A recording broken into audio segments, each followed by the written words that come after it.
నమస్తే welcome to yo-yo TV ఈరోజు తెలంగాణ రాష్ట్రంలో ఉన్న పోలీస్ అభ్యర్థులందరూ ఈరోజు ఒక ప్రెస్ మీట్ అయితే పెట్టడం జరిగింది. అయితే తెలంగాణ పోలీస్ జేఏసీ ఆధ్వర్యంలో సో వాళ్ళతో మాట్లాడే ప్రయత్నం చేద్దాం. ప్రధానంగా జియో నెంబర్ 46 రద్దు చేయాలి, దాదాపుగా 20,000 పైన నోటిఫికేషన్ కూడా రిలీజ్ చేయాలి కాంగ్రెస్ ప్రభుత్వం, లేకపోతే స్థానిక సంస్థల ఎన్నికల్లో మా ప్రభావం అయితే కంపల్సరీ ఉంటుందని కూడా వాళ్ళు ప్రధానంగా చెప్తున్న పరిస్థితి. ఒకసారి మాట్లాడే ప్రయత్నిద్దాం. సో ఆకాష్, ఎట్లా ఉంది మరి ఇది పోలీస్ అభ్యర్థులు చాలా దాదాపుగా మూడు సంవత్సరాలు దాటుతా ఉంది అనుకుంటారు నోటిఫికేషన్ వచ్చి. సో మరి ఏంటి మరి ప్రభుత్వానికి ఏం చెప్పదలుచుకున్నారు? అన్న, ప్రభుత్వానికి మేము డిమాండ్ చేయవలసింది ఏంటంటే తక్షణమే పోలీస్ నోటిఫికేషన్ వేయాలి. 2022 తర్వాత ఇంతవరకు పోలీస్ నోటిఫికేషన్ రాలేదు. పోలీస్ నోటిఫికేషన్ ఏంటంటే ఏజీతో సంబంధం ఉన్నది, ఎందుకంటే మానసికంగా ఆర్థికంగా వయోభారంతో కూడుకున్నది కాబట్టి పోలీస్ నోటిఫికేషన్ అనేది వేరే నోటిఫికేషన్ లాగా ఆపే ఉద్దేశం ఉండదు. ఎందుకంటే పోలీస్ నోటిఫికేషన్ వెంటనే వేయాలి. ఎందుకంటే ఇది మన ఎలక్షన్ టైం ఎలాగో 5 సంవత్సరాలకు ఎలక్షన్ ఎలా జరుగుతుందో పోలీస్ నోటిఫికేషన్ కూడా 2 ఇయర్స్కి చదవాలి. ఎందుకంటే ఉరకాలన్నా దూకాలన్నా షార్ట్ పుట్ ఇస్రాయాలన్నా బలంగా ఆర్థికంగా ఉండాలి, లేకపోతే సమస్యలు అనేది వస్తుంది. కాబట్టి 2022లో వచ్చిన నోటిఫికేషన్ని మేము ఇచ్చినవని చెప్పుకోవడం అనేది ఎక్కడికన్నా న్యాయం? అసలు మీరు మనస్సాక్షి చేసుకోండి. 2022లో నోటిఫికేషన్ వచ్చింది. 2022లో అనే ఫిలిమ్స్ మెయిన్స్ అన్నీ కూడా గత ప్రభుత్వం అయిపోయింది, రిజల్ట్ కూడా గత ప్రభుత్వం ఇచ్చింది. మీరు వచ్చి ఎక్కడ బోర్డు చైర్మన్ జీవో నెంబర్ 46 విద్యార్థులకు న్యాయం చేస్తారనే ఉద్దేశంతో ఇలాంటి దొంగ సర్టిఫికేట్లు ఉన్న వాళ్ళు కూడా సరిగ్గా ఎంక్వైరీ చేయకుండా ఇలాంటి 250 మంది దొంగ సర్టిఫికేట్లతోటి జాబులు తెచ్చుకున్నా కూడా వాళ్ళని ట్రైనింగ్ అయిపోయి ఇచ్చేంత వరకు కూడా పట్టుకోలేని వ్యక్తిని అతని మాటలు నమ్మి గత ప్రభుత్వం కూలిపోయింది. ఈ ప్రభుత్వం ఎట్లయినా ఈయన ఆంధ్ర వ్యక్తి ఈ తెలంగాణలో ప్రభుత్వాలను అస్థిరపరచాలని కుట్ర పన్నిన ఉద్దేశంతో ఈ ప్రభుత్వాన్ని ఎల్వి స్టేడియం వల్ల వచ్చిన 2-3 నెలలకే అది నియామక పత్రాలు ఇప్పించండి. ఎవడిప్పి అన్నాడు ఇతనికి ఏ హక్కు ఉంది? అసలు తెలంగాణ విద్యార్థులను హైకోర్టులో మెట్ల ఎక్కించడానికి వీడెవడు అసలుకి? నీ స్టూడియోకి వచ్చిన అసలు వీడెవడు అసలుకి? తెలంగాణ మీద ఇతనికి ఏ సంబంధం? ఈ జీవో చేసినోడే సోమేష్ కుమార్ హైదరాబాద్ అది ఆంధ్రాకు పోతాడు, ఎమ్మటే డబ్బుల కుంభకోణాలు దొరికిపోతాడు. ఇలాంటి ఎదవలు జీవోలు చేసి మన మీద రుద్దుతంటే మనం భరించాలి. మేమేం మా నాన్న పుట్టగోటి కోసం కూలి పనులకు పోయి రూపాయి పంపించి స్టడీ హాల్ ఫీజు పంపించాడు. కళ్ళమట్టి నీళ్ళు వస్తున్నాయన్న, ఎవడికి చెప్పుకోమన్నా? వీడికి మేము కట్టిన పన్నులతోటి వీడు మా మీద కొట్లాడతాడా? మీ డబ్బులేమో కూలీలకు పోయి పుస్తల తాళ్ళు తాకట్టు పెట్టుకొని అమ్మ నాన్న కాళ్ళకున్న పట్టీలు తాకట్టు పెట్టుకొని కోట్లలో మేము కేసులు వేసుకొని తిరగాల. వీడికి ఏ ఎక్కువ ఉందన్న? వీళ్ళు ఎవడు అసలుకి? వీళ్ళకంటే ప్రభుత్వం డబ్బు లేకుండా వీళ్ళు సొంత డబ్బులు పెట్టి చేయమని చెప్పు.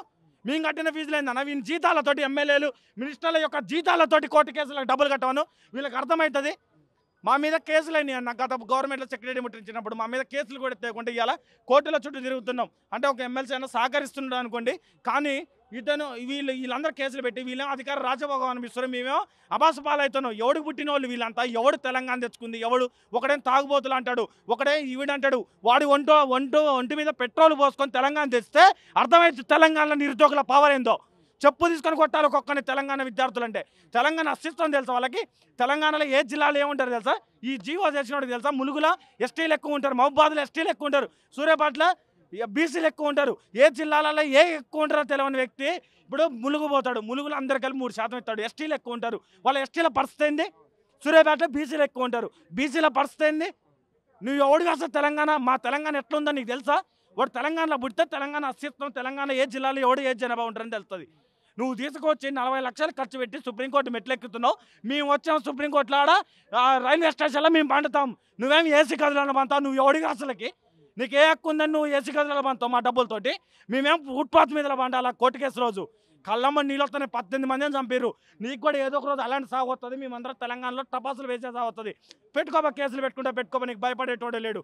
తెలంగాణలో గవర్నమెంట్ ఉద్యోగం కోసం కొట్లాను, కాంగ్రెస్లో ఏ ఎమ్మెల్యే నేను తెలవదని చెప్తాడు. అడుగు నా వీడియోది. తెలంగాణ కాంగ్రెస్ పార్టీ కోటేయలేదని చెప్పింది నేను. గతంలో ఇప్పుడున్న మంత్రి కావచ్చు, అదేవిధంగా ఎమ్మెల్సీలు కావచ్చు, వీళ్ళందరూ జియో 46 రద్దు చేయాలని ఇప్పుడు మీకు మద్దతుగా నిలబడడం వల్ల. కానీ ఇప్పుడు ఎందుకు మరి మీ వీడియోలు తీయండి, యూట్యూబ్లో కొట్టండి, జియో 46 అని కొట్టండి. కాంగ్రెస్ ఇంతమంది వస్తాయి, 1000 మంది ఎమ్మెల్యేల ఫోటోలు వస్తాయి. కొట్టండి, తీయండి. ఎవడోడు హీరోలు లెక్క వచ్చిర్రు. ఇవాళ మిమ్మల్ని మీడియా చూపిస్తుందన్న, మీ వెనక గన్మెన్లు తిరుగుతురన్న. నిరుద్యోగుల యొక్క భిక్ష గుర్తుపెట్టుకోండి. ముఖ్యంగా జీవో నెంబర్ 46 బాధితులు అన్న. ఇక్కడున్న మీడియా వాళ్ళందరూ చెప్తున్నా, ఈ తెలంగాణలో ఎదురు తిరిగిన మొట్టమొదటి విద్యార్థులు ఎవరైనా ఉండే జీవో నెంబర్ 46 విద్యార్థులు. సెక్రటరీ ముట్టడి చేసిన మొట్టమొదటి విద్యార్థులు ఎవరంటే జియో 46 విద్యార్థులు. ఏ విద్యార్థులు చేయలే. మొదటి రంగంలోకి దిగిన తర్వాత మిగతా విద్యార్థులందరూ వచ్చి కొట్లాడారు. ఆ రోజు మాకు మద్దతు పలికిన వాళ్ళందరికీ ఇలా పదవులు వచ్చి శాసనమండలి ఎమ్మెల్యేలు ఉన్నారు. మేము ఇవాళ రూపాయి కూడగట్టుకొని మళ్ళీ ఇవాళ వచ్చి మీ ముందే నిలబడుతున్నాం. మా బతుకులు ఏం మారినాయన్న? ఓట్లేసిన భార్య ఏంటన్నా ఒక టైగర్ అంటాడు, ఒకడు అది అంటాడు, ఒకడు ఇది అంటాడు. మీరు మారితే ఏందిరా బాబు? మేము ఓట్లేసిన వాళ్ళు ఎక్కడ పోయినవరా? 2000 మందికి ఉద్యోగాలు ఇవ్వలేని గవర్నమెంట్ ఏంది? ఎవడాడో ఏ అధికారి, నా బొచ్చులో అధికారిని నేను అనకూడదు కానీ ఎవడాడు వాడిని ఒక సైన్ పెట్టి తీసేంగి 2000 మంది 18 మంది చచ్చిపోయారన్న. నీకు చెప్పకూడదు కానీ మొన్న సుప్రీంకోర్టులో కేసు వేసినోడు చచ్చిపోయిండన్న. దినానికి రమ్మని చెప్పారు, దినానికి రమ్మని వాళ్ళ నాన్న ఫోన్ చేసిండు. సుప్రీంకోర్టులో కేసు నడుస్తుంది, రేపు కేసుకి వెళ్తే వాడికి ఉద్యోగం వస్తుంది. ఎవడన్నా బాధ్యత? రగిలిపోతుంది గుండె. 60 సార్లు అరెస్ట్ చేసారు, జైల్లో పెట్టిర్రు. ఇంటికి పోతే అమ్మ నాన్నలు తీరుతారు కాంగ్రెస్ పార్టీ కోటేమని చెప్పి. నేనేం తిట్టట్లేదు, నేను ఎవరి దగ్గర డబ్బులు పోట్లే. నేను కాంగ్రెస్ వాళ్ళనే తిరిగిన, వాళ్ళమ్మడే తిరిగిన. 2000 మందికి ఒక సైన్ పెట్టియలేరా? కాంట్రాక్ట్ ఉద్యోగాలన్నీ ఇవ్వచ్చు కదా.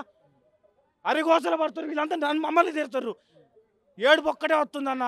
ఇప్పుడు డబ్బులు ఇవ్వడానికి కూడా డబ్బులు లేవు ఇక్కడ. ఏమి డబ్బులు లేవు కానీ పరిస్థితులు ఉన్నావు.